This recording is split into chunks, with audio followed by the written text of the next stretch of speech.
27 petals all around, 3-layer 999. And they use best of the material to construct the temple here in Delhi. You know, after layer of the marble, they use in a temple, according to their record book, that marble was brought from Greece. It's a Greek marble. The Indian marble is also very famous, but they use the Greek marble. And rest of the material, of course, that was local. 27 acre of a land all around the temple. And they maintain the beautiful garden as well. They use 300,000 liter recycle water every day just to maintain that garden. 27 acre of a land. But you know, in India, you will be surprised to know if anybody wanted to build any religious place, they get the land from government almost free of cost. You don't need to pay the big money for the land. Otherwise, having 27 acre of a land inside the city like Delhi, not very easy. But they got the land from the government, developed that land and built this beautiful temple in this part of the city. So what we are going to do there, we get into the complex, you can walk up to the temple, you can take the picture and come back. We are not going inside the temple because there is nothing inside the temple, and talking, speaking, photographing, nothing allowed inside. But from outside we can take picture, and that's what we will do. Okay, so it will be like 10-15 minute time. We walk up to the temple, take the picture and then come back. And the main architecture, that was again from Iran. Mr. Saba, that was the name of the man. And I believe at present he lives in Canada. But you know, if we talk about the total number of followers of the Baha'i faith in India, they are very, very small in number. Because it is not very easy to change somebody's religion in the country like India. Very traditional country, old civilization, one of the oldest, like Iran, India, Misr, Egypt, some of the countries. So very small number, the follower. But in entire world, around 5 million people, they follow this faith. Because in India we have three major religions, that's Hindu, Muslim and Christian.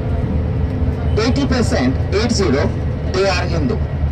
And when I say 80%, so that includes the Sikh religion, Jain religion and Buddha religion as well. Because they originated from Hindu religion. 17% they are Muslim, 1-7. And roughly 3 to 4% they are Christian. But again, India is the second country in the world who has the maximum Muslim population after Indonesia. Because the total population of India is so huge, 1.25 billion people, and 17% of that is a very big number. And Constitution gives equal right to everybody. If somebody have a good education, good qualification, he can reach at the top, nobody can stop. Religion don't come in between. And there is no designated area to live. Everybody free to live wherever they feel like,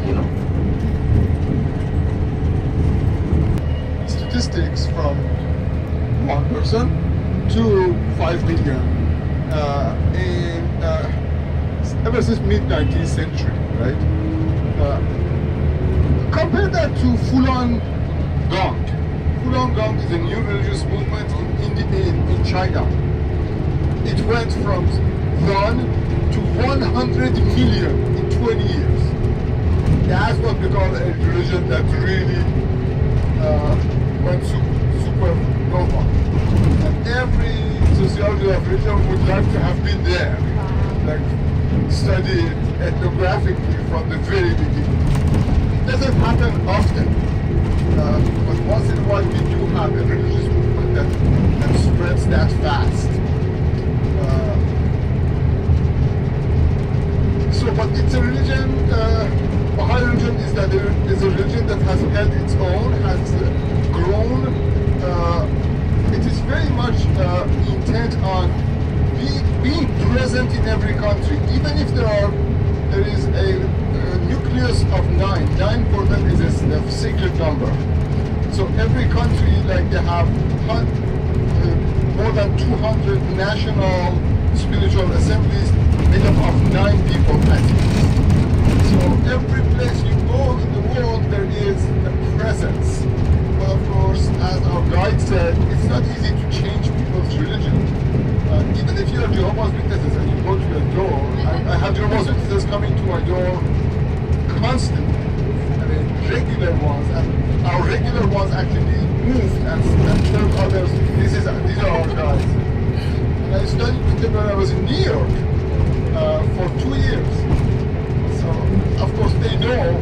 They told them I'm not likely to convert, but that's okay. We just study Bible together. That's fine. That's what I love to do. So, but a place like India is unique in that it is so accepting and embracing of religious diversity. Not only that, it is not just civility, it's embrace. You have Hindus going to Muslim mausoleums, living together. Of course, once in a while, mostly because of political reasons, there are religious riots. But despite all of that, that is the exception that proves the rule, that it is possible to live together. It is possible to create syncretic religions that bring these religions together. The Mughal Empire tried that in the 16th century, 17th century, creating a religion that is the religion of all. Akbar called Din-e-Ilahi, the divine religion, that has elements of Hinduism, elements of Christianity, elements of Islam. Both Sikh religion and Baha'i religion started with this ambition to unify all religions. But of course there is one exit that they take, and that becomes itself a religion. The religion that was supposed to embrace all ends up becoming another religion. That is really hard to negotiate how to do that. So we don't know the formula for that, and but we know a lot of religions that started with that but ended up being one of those religions. So anyway,